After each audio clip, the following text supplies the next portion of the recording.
Oi, pessoal, tudo bom? Então, esse vídeo é um novo vídeo sobre entrevistas para pós-graduação, mestrado, doutorado, com algumas dicas, um pouco melhorado da versão antiga que a gente tem aqui no canal. Ela vai continuar no ar por um tempo, mas então a gente agora tem essa versão nova, né? Melhorada. E aí nós vamos apresentar algumas dicas, perguntas e respostas, né? Como responder, o que falar neste vídeo. Então, se você está muito interessado nisso, não se esqueça de já deixar o seu like e se inscrever aqui no canal se você ainda não for inscrito. E, né, se você quiser, mande esse vídeo para alguém que esteja muito interessado em como é a parte da entrevista no processo de seleção para o mestrado e doutorado, tá bom? Então, vamos começar. Então, como funciona a entrevista? A entrevista, ela normalmente acontece depois da prova, né? Então tem a prova, que é uma prova dissertativa, e aí depois eles classificam, não é, as pessoas e tem o número de pessoas então que vão para a entrevista. Normalmente na entrevista, quando era presencial, você ia num local determinado, com um horário determinado, e tinha lá uma banca de professores que conversava com você.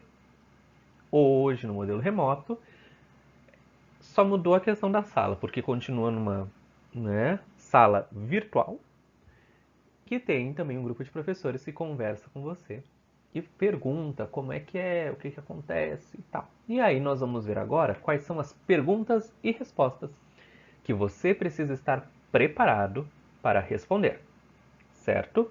E é claro, lembrando pessoal, não quer dizer que vai ser exatamente assim, mas muitas coisas normalmente acabam se repetindo, tá bom? E o primeiro item mais importante, fundamental, é saber o seu projeto. Aí eu falo assim, nossa, mas saber. Sim. Para a entrevista, você tem que saber o seu projeto, do início ao fim, que autores você está usando, qual método você escolheu, por que, que você escolheu esse método. Tem que saber ainda que autores fundamentam esse seu método. Tem que saber, ok? Ah, mas tem que saber. Não é uma discussão. Você tem que saber, porque isso já te dá assim, ó, metade do caminho feito, tá? Então assim, aí a gente só vai agora numa curva ascendente assim e a gente só vai e vai, entendeu? Então assim, tem que saber, tá? Não adianta, ah, eu vou usar esse autor aqui que é um mal, não sei o que que saiba, entenderam? OK? Então, saiba sobre o seu projeto. Seja de mestrado, de doutorado, tem que saber, tá? Isso vai te ajudar muito, ok? Se você puder ter ele impresso, já com marcações assim, ajuda, porque daí você vai estudando ali, porque já vai te dar uma boa base. Então vamos lá com a pergunta número 1, né? Vi que você trabalha, como vai se dedicar à pesquisa? Então, essa é uma pergunta muito corriqueira nas seleções. Por quê? Porque os PPGs querem alguém que entre e saia dentro do prazo, né? Que não fique prorrogando, ok? Então, eles perguntam isso, né? E aí você tem que ter um jogo de cintura para responder, ok? Por quê? Porque você, se você é que nem eu, assim, que entre não conseguir comprar comida e estudar, ainda escolhe comprar comida, né? Você sabe que você não vai parar de trabalhar para estudar e vai ter que fazer as coisas concomitantemente, né? Então, você tem que ter jogo de cintura para poder reforçar que há, né, uma relação entre o que você faz e a sua pesquisa, muitas vezes dizendo ou apresentando no seu projeto, lembra que eu falei do projeto? E no seu projeto tem a ver com aonde você trabalha, já é um a mais que você está apresentando. Porque, vamos supor, eu trabalho na escola X e eu vou pesquisar na escola X, onde eu já trabalho e já conheço. Uau! Nossa, já tem, né? Já está lá dentro, vai ser mais fácil de fazer a pesquisa. É um exemplo pessoal, tá? Ou também você pode, né, reforçar que o trabalho não iria impedir por causa da sua carga horária, por causa dos seus dias livres, dependendo de como for. Agora a gente tem muito trabalho em home office, né? Em trabalho remoto, então depende muito, tá? Por isso você tem que ter jogo de cintura para responder e escolher por que caminho você vai. Pergunta número 2. Você vai dar conta de fazer uma pesquisa tendo em vista idade ou carreira, né? No caso, se você é uma pessoa de mais idade, às vezes aparece essa pergunta, tá? Ou se você já tem uma carreira que está muito agitada, né? Então, vamos supor, se você está trabalhando muito, se questiona, né, sobre isso. Então, o ideal é que você também fale sobre a relação entre ter mais experiência, ter passado por mais situações de vida e como isso auxilia em conseguir pensar em outras possibilidades, certo? Então, assim, do mesmo jeito que falam as pessoas da geração mais atual, né, conseguem ver e solucionar determinadas questões, uma pessoa que tem mais experiência também vai ter outras possibilidades. A questão é conseguir conversar sobre tudo isso, certo? Então você pode falar sobre essa questão. Próxima pergunta. Disponibilidade de tempo para participar de pesquisa, de grupos de pesquisa, você tem? Essa é uma pergunta muito comum, porque participar dos grupos de pesquisa é muito bacana, porque você consegue trocar com as pessoas, ouvir as pesquisas dos colegas, é muito show. Porém, se você é uma pessoa que trabalha, né, às vezes não consegue participar de todas, às vezes consegue participar de só algumas, né? Às vezes não consegue participar naquele semestre, por exemplo. Isso pode acontecer? Sim, pode acontecer. Aí é você também falar, né? Porque mesmo quando a gente tem planejado que aquele dia é o dia do grupo de pesquisa, vai ter dias e momentos que você não conseguirá ir, né? Mesmo quando era presencial, mesmo quando está sendo remoto, né? Então, por isso é muito importante você já pensar na sua resposta, pensar sobre a sua disponibilidade de tempo, porque participar dos grupos de pesquisa não está dentro das disciplinas. Então, por exemplo, vamos supor que o seu PPG que você está se inscrevendo, as disciplinas são sextas e sábados, né? Um exemplo. Mas esse grupo de pesquisa é na terça pela manhã. E você trabalha na terça pela manhã, entende? Então, você também tem que analisar sobre essa ótica. Questões importantes de você reforçar é quando você tem disponibilidade para participar às vezes, não é? Então você pode dizer, vai ter dias que eu vou conseguir participar, eu tenho essa disponibilidade, porém vai ter em alguns momentos não, né? Vamos supor, no final do semestre você não conseguiria porque tem fechamento de notas no seu trabalho, né? Então é uma questão de você pensar como vai responder. Próxima pergunta. Temos bolsas, você largaria o seu trabalho para se dedicar à pesquisa? E aí, o que eu digo para vocês, pessoal? Essa é uma pergunta muito, muito, muito pessoal. Tá? Tem vários tipos de bolsa. Depois a gente, né, se vocês comentarem aqui, a gente pode fazer um vídeo só falando sobre os tipos de bolsa. Mas assim, normalmente uma bolsa de mestrado tá ali por 1.200. Depende do órgão de fomento também. Às vezes tem uns editais aí bem bacanas que você consegue, né, um valor diferenciado por estar participando de um outro projeto, né? Mas assim, varia da sua condição, né? Então, por exemplo, se você tem condição de largar o seu trabalho, que você ganha não sei quanto, e viver com a bolsa para se dedicar integralmente aos estudos, vai. Seja feliz e vai, né? Porque é uma oportunidade muito bacana. Mas, se assim como eu, que já dei aquele exemplo anterior, né? A gente trabalha porque escolheu, tipo, não sei, pagar um boleto, pagar uma conta de luz, né? Ah, a gente tem que meio que dizer a realidade, não é? Por que que eu digo isso para vocês? Por causa desses vários modelos de bolsa, porque tem alguns professores, e aqui de novo, que nem eu já disse em outro vídeo, a gente coloca tudo junto como professores para não demarcar nada, exatamente para, né, não, não dizer, estamos falando de tal pessoa. Não, estamos falando bem genericamente. Então, assim, existem alguns professores que só orientam bolsistas, não é?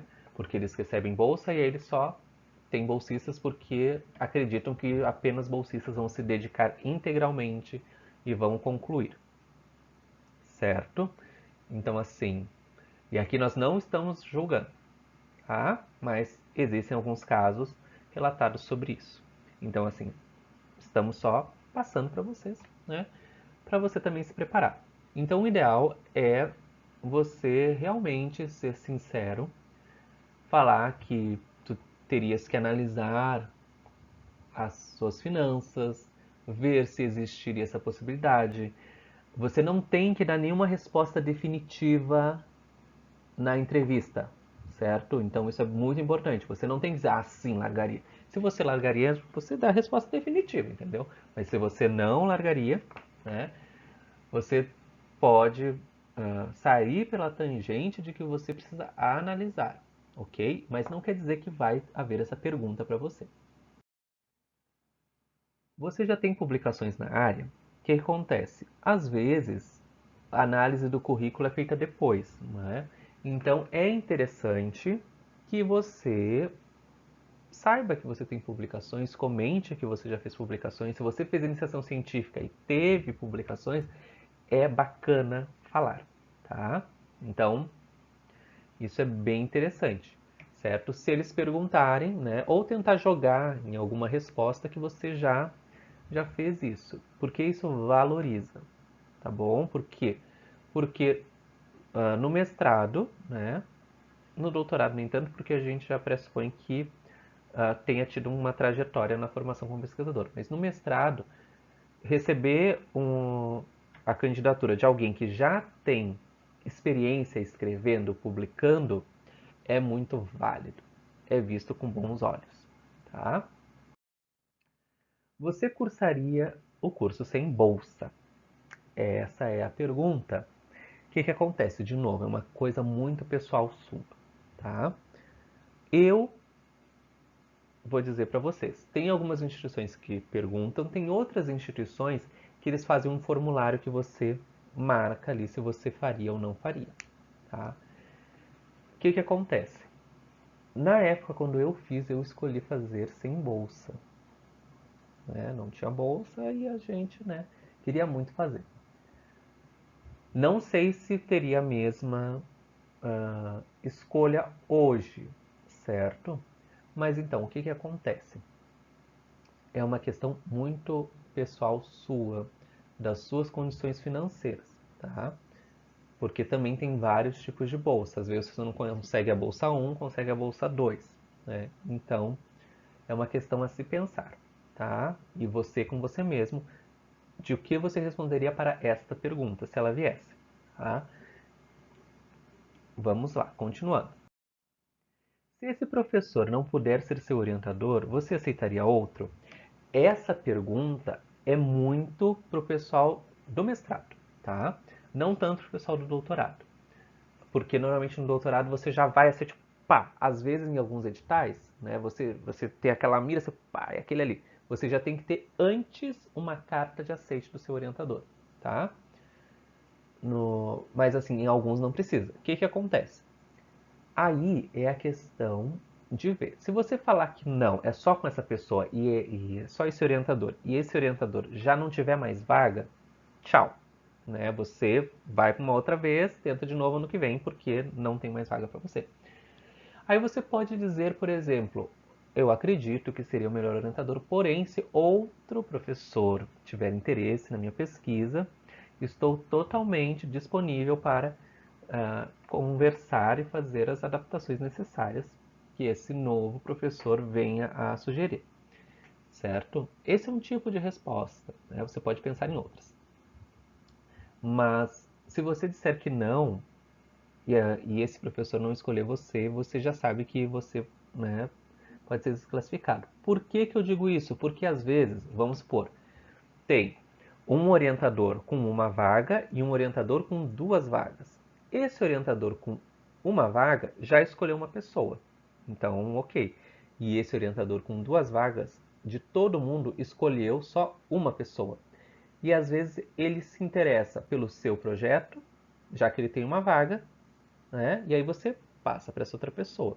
Em algumas instituições também, às vezes, os orientadores se trocam, né? Do tipo, eu gostei muito desse, mas eu não tenho mais vaga. Você pode pegar esse agora que você tem uma vaga sobrando e depois, quando tiver uma vaga para mim, eu pego um para você e a gente troca? Às vezes acontece, tá? Então, veja a sua resposta. Você aceitaria fazer algumas adequações ao seu projeto para se adequar ao PPG ou aos grupos de pesquisa, não é, do orientador? O que que acontece? Algumas vezes os orientadores recebem bolsas específicas, não é? Então recebem bolsas para o projeto X e precisam de pessoas que ocupem essas bolsas no projeto X.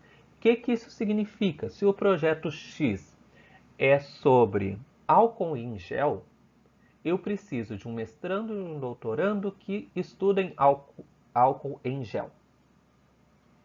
E é isso, entenderam? O que que acontece? Se a pessoa está interessada em você e o seu trabalho é sobre lipídios, estou falando coisas bem, né? E aí surge aquela questão, e ele pensa, esse trabalho é sobre lipídios, mas poderia ser feito com álcool em gel. Aí a pessoa te diz, olha só, então você queria trabalhar com lipídios, mas tem a possibilidade de você, né, trabalhar com essa pessoa e tal no projeto sobre álcool em gel. Você aceitaria fazer essas adequações? Aí é uma questão sua também, né? Por questão também a relação de possibilidades, de o que você quer, ok? Então, você pode dizer que, posso ver essa possibilidade, como fazer, né? Ou não, simplesmente, né? E você já sabe, se disser que não, assim, taxativamente, a possibilidade de você ser selecionado diminui bastante, dependendo da situação, tá? Próxima, vamos ver o próximo. Ah, sim. E a próxima não é uma pergunta, é uma questão que eu acho que a gente tem que entender, que é a sorte. Ai, mas sorte? Sim, às vezes você pode ser a pessoa mais competente, a pessoa melhor preparada e você não tem sorte. Por quê? O que que acontece? Às vezes, né, no edital não vai ter o orientador que você queria, né, naquele ano que você está se preparando. Às vezes vai passar muitas pessoas, né, e a concorrência vai estar muito grande. Às vezes, não é? Vai acontecer alguma coisa lá no momento da entrevista e você não vai estar legal na hora de responder, ou uma outra pessoa vai ser super bem antes da entrevista sua e na outra eles vão estar ainda discutindo a primeira pessoa. Então, tem essa questão de sorte. Tá? Isso vai acontecer. Ah, então, às vezes também a banca não está num dia legal, né? Porque às vezes estão vários dias de banca. Então, às vezes aquele dia não foi um dia legal, né? E aí eles fazem perguntas, várias coisas, né? Comentam e tal. Então, isso também vai influenciar, tá? Então, o que achou desse vídeo? Comente aqui, né? Ou se você ainda ficou com dúvidas, tem alguma coisa que não comentou? Como é que foi quando você fez uma seleção para mestrado ou doutorado? Deixa aqui nos comentários para saber, tá? Para eu saber e, se for o caso, eu fazer um novo vídeo, tá bom? E mande esse vídeo para alguém que você acha que está fazendo, que precisa, não é? Ou que tem interesse de fazer no futuro, mande esse vídeo e não se esqueça de se inscrever, porque nós estamos muito perto de bater a nossa meta de 1000 inscritos aqui no canal. Certo? E até o nosso próximo vídeo. Tchau, pessoal!